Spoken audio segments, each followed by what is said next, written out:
नमस्कार, अंतिम बाजी में आपका स्वागत है। दिल्ली स्टूडियो से मैं हूं मिहिर भट्ट, मेरे साथ दीपाली राणा है और निफ्टी इस समय 8323 पर है, यानी 14 पॉइंट नीचे ज़रूर है, लेकिन जो इंट्राडे लो था वहां से कुछ रिकवरी की कोशिश इस समय बाजार करते हैं। देखना ये होगा कि आज हफ्ते के आखिरी कारोबारी दिन क्या ये हरे निशान में बंद होने की कोशिश करता है या नहीं। लेकिन सुबह से अब तक ट्रेड में क्या हुआ है ये सबसे पहले देख लेते हैं। बताइए दीपाली।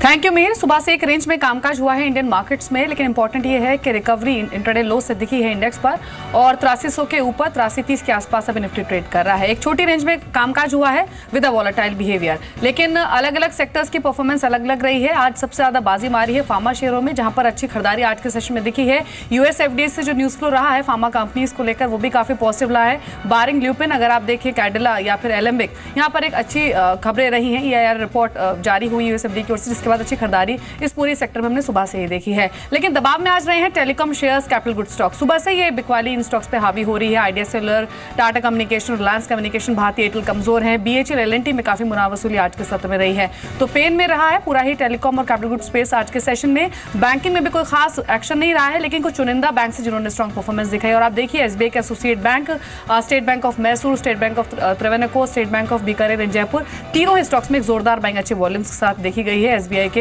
एसोसिएट बैंकों में। साथ ही कुछ ऐसी छोटी कंपनियां जहां पर नतीजे अच्छे आए हैं, वहां पर एक जोरदार मूव रहा है। जीलन, South Indian bank, 8K miles, कुछ स्पेसिफिक स्टॉक्स जो कि स्ट्रॉन्ग मूवर रहे हैं आज के सेशन में अर्निंग्स के लिहाज से। तो जहां भी पॉजिटिव न्यूज फ्लो आ रहा है, अच्छे नतीजे आ रहे हैं, वहां पर एक बाइंग आज के सेशन में रही है। अदरवाइज एक लैक लस्टर और एक सुस्त बाजार आज के सत्र में दिखा है। जी हाँ, बिल्कुल काफ़ी हद तक सुस्त मार्केट देखने को मिला है, लेकिन कुछ स्टॉक्स जिन पर एक्शन है उसमें एक तो ल्यूपिन है। कल इन्हें राहत मिली थी, आज एक झटका मिला यूएस एफडीए से। काउंटर 1% नीचे है, लेकिन कैडिला 4% ऊपर, एलेम्बिक फार्मा 3%, टाटा मोटर्स पर अच्छा मूव है, ये करीब 2.5% ऊपर है। और साथ ही एलआईसी हाउसिंग फाइनेंस ये करीब 3% ऊपर है। और कुछ काउंटर्स में एशियन पेंट्स है जो कि 2% ऊपर है। साथ ही पिडिलाइट, हीरो मोटोकॉर्प, इंडसइंड बैंक और एलएनटी, ये कुछ काउंटर्स हैं जिस पर बातचीत करेंगे। साथ ही कुछ और शेयर्स जो कि एक्शन में है आज के सेशन में, उन्हें भी देख लेते हैं। आप देखिए ग्रेविटा इंडिया, ब्लिस जीवीएस फार्मा, आज का हमारा सुपर शेयर अभी भी 11% ऊपर ट्रेड कर रहा है। 8K माइल्स स्ट्रॉन्ग अर्निंग्स का रिफ्लेक्शन, 11.5% का उछाल है। जीलन में अच्छा मूव है। बीएफ इन्वेस्टमेंट, अच्छी खरीदारी आज के सेशन में दिखी है, कई दिनों से रेंज में ट्रेड कर भी रहा था ये share. State bank of India के एसोसिएट बैंकों में बाइंग है। साथ ही साउथ इंडियन बैंक, अच्छे नतीजों का असर। सुब्रोज परफॉर्मर आज के सेशन में। और भारतीय एयरटेल, टेलीकॉम स्पेस में वीकनेस है आज के सेशन में, और भारतीय एयरटेल अभी भी 2.25% कमजोरी लेकर कामकाज कर रहा है। दो मेहमान हमारे साथ मौजूद है, आदित्य अग्रवाल है और राकेश बंसल हैं। दोनों मेहमानों का स्वागत है शो में। राकेश, पहले आपके कमेंट्स, इंडेक्स पर आपका आउटलुक क्या है? और बीते कई सत्रों से लगातार एक रेंज में हम कामकाज होता हुआ देख रहे हैं विद अ सॉफ्ट एटीट्यूड। अभी यहाँ से इंडेक्स किस तरफ जाता दिख रहा है? गुड आफ्टरनून दीपाली, मेरा से मानना है इंडेक्स ऊपर की तरफ ही जाएगा। आज जब निफ्टी 8300 के नीचे निकला था तो नीचे में एक अच्छा सपोर्ट मिला। अगर आप देखें ब्रेग्जिट से पहले के जो लेवल्स थे निफ्टी के, वो 8280, 8285 था और ये एक क्रिटिकल सपोर्ट था। मेरा ऐसा मानना है कि लेवल्स क्लोजिंग बेसिस पे एटलीस्ट नहीं टूटेंगे। इन स्तरों पे बाइंग करनी चाहिए। 8280 के नीचे के स्टॉप लॉस लगाने चाहिए क्लोजिंग बेसिस के। मुझे लगता है 8400 के लेवल्स अगले सप्ताह तोड़ने का निफ्टी दमखम रखता है। क्लियरली रुझान बाइंग का है और बाइंग करके चलना चाहिए। बाइंग कहाँ करनी चाहिए राकेश? देखिए मिहिर, सिर्फ हमारा जो नेगेटिव आउटलुक है वो आईटी स्पेस के अंदर है। आईटी को छोड़ के आप बाकी जो स्टॉक्स हैं निफ्टी के अंदर बाइंग कर सकते हैं, बैंक निफ्टी में बाइंग कर सकते हैं। स्टॉक स्पेसिफिकली देखें तो कई स्टॉक्स जैसे पीडीलाइट में आज ब्रेकआउट देखने को मिल रहा है। फार्मास्यूटिकल के अंदर स्ट्राइड्स, शाशुन काफ़ी अच्छा लगता है। आईटीसी, एफएमसीजी के अंदर काफ़ी अच्छा लग रहा है। एफएमसीजी के अंदर डाबर काफ़ी अच्छा लगता है, तो इनके अंदर आप बाइंग कर सकते हैं। जी, तो काफ़ी सारी चॉइसेस बताई यहाँ पर राकेश ने, फार्मा से, एफएमसीजी पॉकेट से। आदित्य, कुछ स्टॉक्स जो आपके रडार पर हैं? आफ्टरनून दीपाली। वेल, यहाँ से ओवरऑल मार्केट हमको पॉजिटिव ही लगता है। एक थोड़ा रेंज में रहने के बाद हमको लगता है निफ्टी वापस अगले हफ्ते या उसके अगले हफ्ते में एक अच्छा अपमूव दिखा सकता है। हाउसिंग फाइनेंस कंपनीज में हमने को काफ़ी एक अच्छा बाइंग इंटरेस्ट आते हुए देखा है, चाहे एलआईसी हाउसिंग फाइनेंस हो, इंडिया बुल्स हाउसिंग फाइनेंस हो।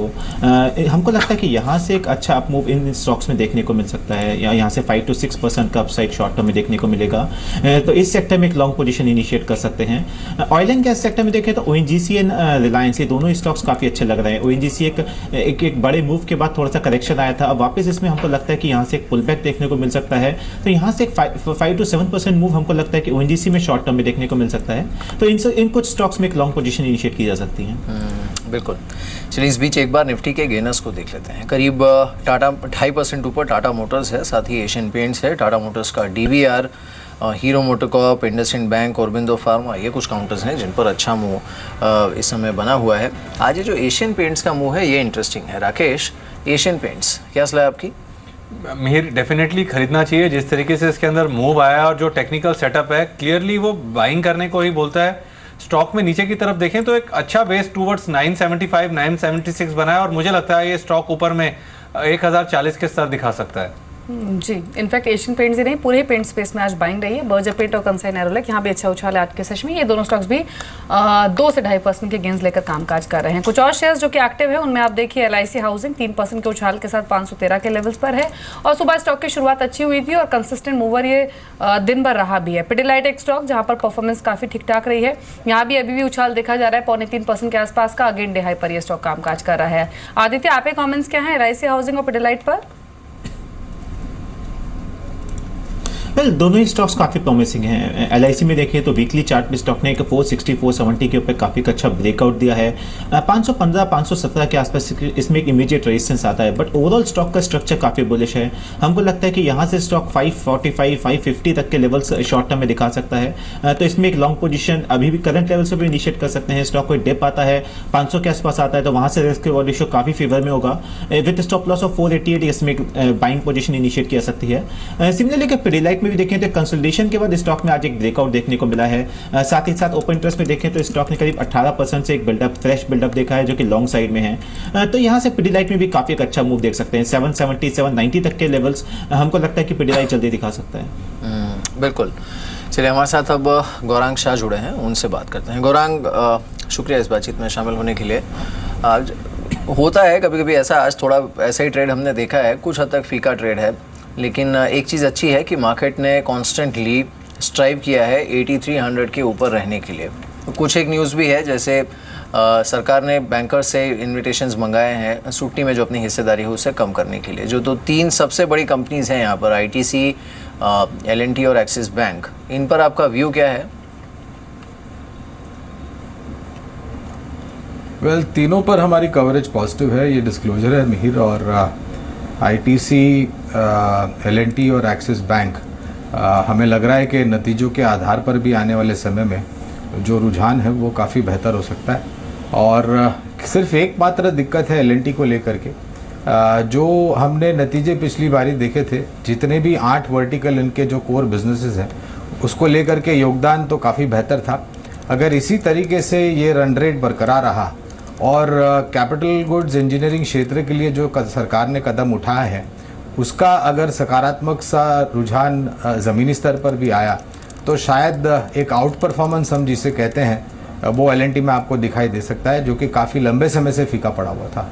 जी, इस बीच 3 स्टॉक्स को देख लेते हैं जहां पर अर्निंग का इम्पैक्ट दिखा है। एक देखिए ज़ीलन, आप सुबह से स्ट्रॉन्ग है आफ्टर स्ट्रॉन्ग अर्निंग्स। इसके अलावा 8K माइल्स और तीसरा south Indian bank. South Indian bank के भी कुछ देर पहले नतीजे आए थे, प्रॉफिटेबिलिटी में अच्छा इंप्रूवमेंट दिखा, नेट NPA स्टेबल रहे हैं, प्रोविजन बैंक के कम हुए हैं और स्टॉक पर रिएक्शन भी आया। 3% के आसपास की बढ़त लेकर ये स्टॉक ट्रेड कर रहा है और 8K माइल्स में तो ऑलमोस्ट 10 से 12% का इजाफा है। राकेश, तीनों ही स्टॉक्स में अच्छे अर्निंग्स का असर दिखा है और दिन के उच्चतम स्तरों पर तीनों ही शेयर्स कामकाज कर रहे हैं, लेकिन टेक्निकली आपको कौन सा अच्छा लग रहा है जहां पर मौजूदा लेवल से और भी तेजी आ सकती है? देखिए, तीनों स्टॉक्स बढ़िया है। अगर आप ज़ीलन की बात करें तो नीचे में 27-28 के अराउंड स्टॉक ने एक डबल बॉटम बनाया है और कल के सत्र में स्टॉक में एक ब्रेकआउट देखने को मिला था। ऊपर में 33 रुपीज़ ज़ीलन के लिए एक इमीडिएट रेजिस्टेंस है। अगर 33 रुपीज़ के ऊपर ये क्लोजिंग लेने में सक्षम होता है तब एक अनदर अपमूव टुवर्ड्स 35.5 36 तक देखने को मिलेगा। साउथ इंडियन बैंक की बात करें तो ऑलरेडी एक अच्छा खासा रनअप पहले से देखने को मिला है। किसी के पास पोजीशन है तो मुनाफे को बांधना चाहिए, गिरावट पे स्टॉक को बाय करना चाहिए। बिल्कुल। चलिए इस बीच अब उन स्टॉक्स को देखते हैं जहां पर आज अच्छा रुझान देखने को मिला है। कुछ स्टॉक्स हैं जो आज 52 वीक हाई पर ट्रेड कर रहे हैं। इसमें एक तो शेषाशाही पेपर है, ये करीब 5% ऊपर है, इसने आज एक नया हाई बनाया है। हालांकि वॉल्यूम्स थोड़ी बेहतर हो सकती थी। हिंदुस्तान जिंक एक काउंटर है जिसने आज एक नया हाई बनाया है। हिंदुस्तान जिंक आपको कैसा लगता है आदित्य? वेल काफ़ी अच्छा स्टॉक मींस काफ़ी कंसोलिडेशन के बाद स्टॉक निकला है, तो यहाँ से हमको वापस 195-200 तक के लेवल हम एक्सपेक्ट कर रहे हैं कि हिंदुस्तान जिंक शॉर्ट टर्म में दिखा सकता है। करंट लेवल से भी इसमें एक लॉन्ग पोजीशन इनिशिएट किया सकती है with stop loss of 184। First target रहेगा 195 का, उसके ऊपर निकलता है तो 200 तक के लक्ष्य इसमें देखने को मिलेंगे। दो स्टॉक्स जहां पर अभी भी खरीदारी आई है, आप देखिए स्नोमैन लॉजिस्टिक्स अब 5% ऊपर ये शेयर आ चुका है, 86 के लेवल्स पर ट्रेड कर रहा है। दिन के उच्चतम स्तरों पर करीब 5 रुपए की बढ़त है। एक आप देखिए हिम्मत सिंह का सीडे, यहाँ भी 3% से ज्यादा की बढ़त है, 261 के लेवल्स पर यह स्टॉक भी कामकाज कर रहा है। लेकिन गौरांग, फार्मा स्टॉक्स पर अभी आपकी राय क्या है? आज ही आप देखिए कैडल आप पर, एलेमिक फार्मा पर एक पॉजिटिव न्यूज फ्लो रहा 2 यूनिट्स को लेकर, जहां पर EIR रिपोर्ट मिली है और ये सिलसिला बीते कुछ महीनों से शुरू हुआ है। बारिंग ल्यूपिन बीते 6 मंथ्स में जो डेवलपमेंट्स हुई हैं वो काफी पॉजिटिव रही हैं, लेकिन क्योंकि थोड़ा डिस्कम्फर्ट जरूर दिया था स्पेस ने बीते 1 साल में, अभी क्या करना चाहिए? क्या इन स्टॉक्स को देखना चाहिए? क्योंकि वैल्यूएशन वाइज बहुत सारे ऐसे स्टॉक्स हैं जो कि अट्रैक्टिव लेवल्स पर हैं और चले भी नहीं हैं। करीबन 1 साल से ज़्यादा का अंडर परफॉर्मेंस हम फार्मा क्षेत्र से देख रहे हैं, और वो कई कारणों को लेकर के, चाहे वो US FDA हो या फिर UK के ड्रग रेगुलेटर या फिर हमारे स्थानीय मार्केट में FDA ने जो प्रतिबंध लगाए थे करीबन 340 से ज़्यादा दवाओं को लेकर के। हमें लग रहा है कि अगर आपका नज़रिया लंबी अवधि का है निवेश का, तो बिल्कुल यहाँ पर आपको फार्मा क्षेत्र पर ध्यान देना चाहिए। और ल्यूपिन, डॉक्टर रेड्डी, सन फार्मा, ग्लेनमार्क, सिप्ला, ऑरबिंदो फार्मा, स्ट्राइटसाशुन, सिंजन, बायोकॉन, डिशमैन फार्मा, ये सभी पर एज अ डिस्क्लोजर हमारी पॉजिटिव कवरेज है। बिल्कुल। चलिए इस बीच कुछ और स्टॉक्स जहां पर अच्छा मुंह देखने को मिला है उनको एक बार देख लेते हैं। एक तो इन्फो एज, इस काउंटर पर हमने देखा, देखिए ये अचानक से इसमें रिकवरी देखने को मिली है, इस पर आप नज़र रख सकते हैं। कुछ और काउंटर्स जिस पर मुंह है इस समय, इसमें एक तो है TGB बैंक्वेट्स। TGB बैंक्वेट्स करीब 18% ऊपर इस समय है। साथ ही ग्रेविटा ये करीब 18% ऊपर है। 8K माइल्स ये 12% ऊपर इस समय ट्रेड कर रहा है। हिंदुस्तान रेक्टिफायर्स है ये करीब 16% ऊपर। और ब्लिस GVS, ये आज हमारा सुपर शेयर था, ब्लिस GVS के काउंटर पर करीब 10.5% का मूव इस समय देखने को मिला है। बाकी कुछ काउंटर्स जिस पर अच्छा मूव है, इसमें Zlearn है जो कि 8.5% ऊपर है, और साथ ही पोनी शुगर ये काउंटर करीब 8% ऊपर इस समय ट्रेड कर रहा है। राकेश, 8K माइल्स और साथ ही ब्लिस GVS, इन दोनों के चार्ट्स आपको कैसे लग रहे हैं?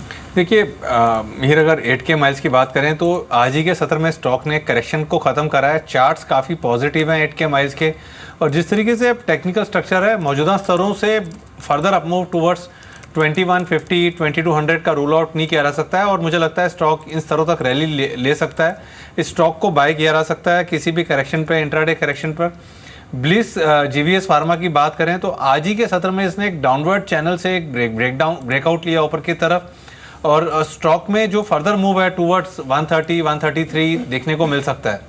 जी, आज के वीक स्टॉक्स भी देख लेते हैं जहां पर मुनाफा वसूली हावी हुई है। एक तो टेलीकॉम, दूसरा एनर्जी और तीसरा कुछ सेलेक्टिव बैंक्स जो कि दबाव में रहे हैं। Idea Cellular, Bharti Airtel, Tata Communication, Reliance Communication सुबह से ये पेन में है और अभी भी कमजोर हैं ये स्टॉक्स।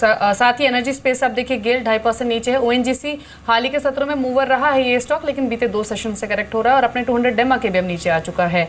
आदित्य, अभी इन स्टॉक्स पर आपकी राय क्या है? गेल, ONGC चलने की कोशिश की थी बीते सेशंस में इन स्टॉक्स ने, लेकिन वापस मुनाफा वसूली हावी हो रही है। और साथ ही टेलीकॉम स्टॉक्स, क्या यहाँ से और करेक्ट हो सकते हैं? वेल यस, गेल में देखें तो गेल में हमको लगता है कि कलेक्शन थोड़ा सा और एक्सटेंड हो सकता है। स्टॉक नीचे में 365 तक के लेवल दिखा सकता है। 390 का एक रेजिस्टेंस लेवल था, स्टॉक उसके ऊपर गया लेकिन सस्टेन नहीं कर पाया, तो यहाँ से एक थोड़ा सा प्रेशर रहेगा स्टॉक में। तो लॉन्ग पोजीशन डेफिनेटली अवॉइड करनी चाहिए for the short term. But ONGC में हमको यहाँ से नहीं लगता कि बहुत बड़ा करेक्शन आएगा। एक बड़ा अपमूव आया था स्टॉक में, 210 से स्टॉक 235, 240 तक गया, वहाँ से एक रिट्रेस हो चुका है स्टॉक ऑलमोस्ट। तो यहाँ से मुझे लगता है कि किसी को शॉर्ट टर्म ट्रेडिंग करना है तो एक कॉन्ट्रेरियन बैट लेके इसमें एक 220 के स्टॉप लॉस से लॉन्ग पोजीशन इनिशिएट कर सकते हैं विद टारगेट ऑफ 238, 240। तो यहाँ से हम ONGC में शॉर्टिंग थोड़ा सा अवॉइड करेंगे, यहाँ से इनफैक्ट लॉन्ग पोजीशन में बनाने की सलाह दूंगा। टेलीकॉम सेक्टर में देखें तो भारती एयरटेल में हमको लगता है कि यहाँ से थोड़ा सा और करेक्शन देखने को मिलेगा। स्टॉक 335 340 तक के लेवल दिखा सकता है, तो भारती में ज़रूर एक शॉर्ट पोजीशन इनिशिएट कर सकते हैं with target of 340। But idea cellular में देखें तो स्टॉक में 9800 की रेंज में काफ़ी क्रूशियल सपोर्ट है। स्टॉक उस लेवल के थोड़ा सा आसपास ही चल रहा है, तो यहाँ से बहुत ज़्यादा गिरावट की गुंजाइश आइडिया में नहीं है। तो आइडिया को एज ऑफ नाउ थोड़ा सा छोड़ देना चाहिए। स्टॉक को एक कंसोलिडेट करेगा भी 98 107 की रेंज में। इस रेंज को ब्रेक करता है तब उसके बाद ही कोई फ्रेश ट्रेड लेना चाहिए। बिल्कुल। चलिए इस बीच एक नज़र डालते हैं महानगर गैस पर।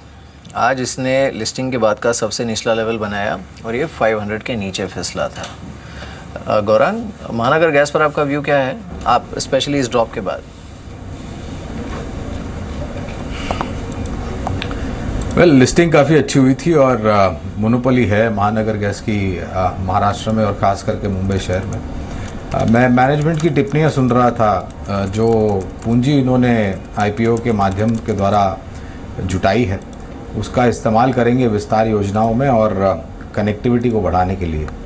लेकिन इसमें दिक्कत काफ़ी है, समय लगेगा ये सब विस्तार योजनाओं को ज़मीनी स्तर पर लागू करने के लिए। ये डिटेल कवरेज नहीं है, खरीदारी करने की, बेचने की या बने रहने की राय मैं नहीं दे सकता हूँ। नतीजों पर निर्भर करेगा किस तरीके के नतीजे लेकर के आते हैं और जो विस्तार योजनाओं का जिक्र मैनेजमेंट ने किया था वो कितने सक्षम है आने वाले समय में उसको ज़मीनी स्तर पर लागू करने के लिए। जी राकेश, हाउसिंग फाइनेंस कंपनीज में क्या आपकी कोई ट्रेडिंग स्ट्रैटेजी है? और दूसरा हीरो मोटोकॉर्प, ये स्टॉक एक आउट परफॉर्मर रहा है पूरे ही ऑटो पॉकेट में, आज अभी भी 2% ऊपर ट्रेड कर रहा है, यहाँ क्या कमेंट्स हैं आपके? दिवाली हाउसिंग फाइनेंस के अंदर HDFC और LIC हाउसिंग फाइनेंस काफ़ी अच्छे लग रहे हैं। और LIC हाउसिंग फाइनेंस के अंदर देखें तो आज के सत्र में 510 के ऊपर इसने एक ब्रेकआउट लिया है। 520 के लेवल्स मुझे लगता है अगले 1 से 2 दिन के अंदर देखने को इसके अंदर मिल सकते हैं। हीरो मोटोकॉर्प की बात करें तो इधर भी टेक्निकल स्ट्रक्चर पॉजिटिव है। स्टॉक ने नीचे में 3100 के अराउंड एक शॉर्ट टर्म सपोर्ट लिया और मुझे लगता है स्टॉक एक प्रोबेबल कैंडिडेट है नए लाइफ टाइम हाई का। मुझे लगता है 3250 3260 के लेवल्स इसमें अगले सप्ताह देखने को मिल सकते हैं। बिल्कुल। इस बीच चलिए जो मिड कैप के बाकी गेनर्स हैं उनको एक बार देख लेते हैं। मिड कैप में कैडिला ऑब्वियसली लीड कर रहा है, 4.25% ऊपर है, लेकिन गुजरात पीपावाव पोर्ट और काउंटर है जिस पर अच्छा बस आज सुबह से ही देखने को मिला है, वो भी ठीक वॉल्यूम्स के साथ है। बाकी काउंटर्स में एलेम्बिक फार्मा है, साउथ इंडियन बैंक है जो कि 3% ऊपर है और साथ ही सुजलॉन ये करीब 1.5% ऊपर इस समय ट्रेड कर रहा है। गौरांग, साउथ इंडियन बैंक आप ट्रैक करते हैं, व्यू क्या है आपका? 28 रुपये का लक्ष्य हमने निर्धारित किया है मिहिर, लंबी अवधि के नज़रिए से।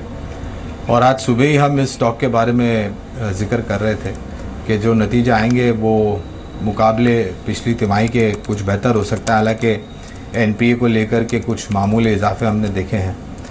हमें लग रहा है कि मैनेजमेंट जो कमेंट्री दी है नतीजों के बाद आज रिकवरी प्रोसेस में ध्यान देती है और लोन डिसबर्समेंट आगे जाकर के गति पकड़ती है तो इससे बेहतर के लिए परिस्थिति सुधर सकती है।